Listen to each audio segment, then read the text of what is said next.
नमस्कार, one India Hindi में आपका स्वागत है।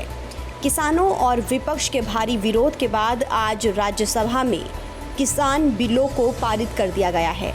बिल वापस होने पर केंद्रीय रक्षा मंत्री राजनाथ सिंह ने खुशी जाहिर की है और इसे आत्मनिर्भर कृषि की मजबूत नींव बताया है।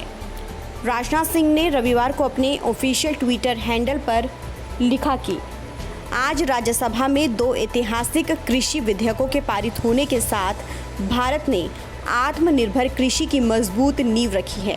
ये पीएम नरेंद्र मोदी के नेतृत्व में सरकार के अंतहीन समर्पण और दृढ़ संकल्प का नतीजा है। वहीं इन बिलों के पास होने के बाद बीजेपी के राष्ट्रीय अध्यक्ष जगत प्रकाश नड्डा ने इस पर खुशी जाहिर की है।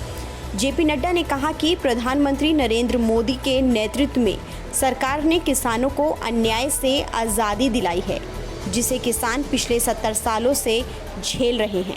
आज हमारे 2 विधेयक पास हुए हैं राज्यसभा में, जो किसान से सीधा संबंध रखते हैं। 70 साल से जिस तरीके से किसानों के साथ अन्याय हो रहा था, शोषण हो रहा था, उनको आज़ादी दिलाने का काम नरेंद्र मोदी जी की सरकार ने उनके नेतृत्व में किया है। हम सब जानते हैं कि किसान को अपना उत्पाद मंडी में ही बेचना पड़ता था और कोई उसके पास साधन नहीं था। हम यह भी जानते हैं कि 1955 का बना हुआ एसेंशियल कमोडिटीज एक्ट, उसके तहत भी व्यक्ति को डीरेगुलेट करने की कोशिश की गई ताकि उसका उत्पाद सही दाम पर मिल सके और वो अपना उत्पाद बेच सके, उसके लिए डीरेगुलेट किया गया।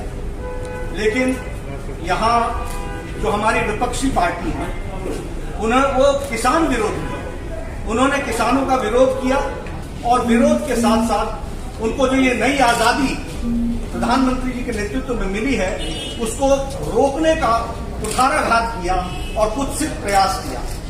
भारतीय जनता पार्टी इसकी तहे दिल से निंदा करती है, गहरे दिल से निंदा करती है। ये निंदनीय है कि आज जब किसानों को हम लोग आजादी दे रहे थे, उसमें उनको शामिल होना चाहिए था।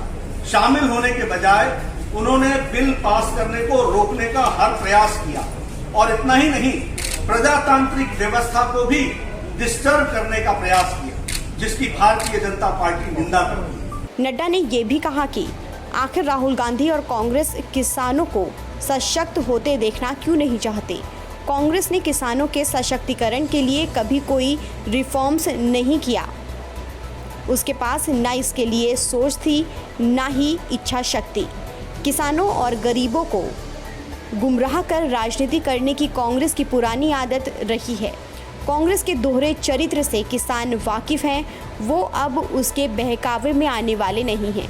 फिलहाल इस खबर में इतना ही। देश और दुनिया की तमाम खबरों के लिए आप बने रहिए वन इंडिया हिंदी के साथ।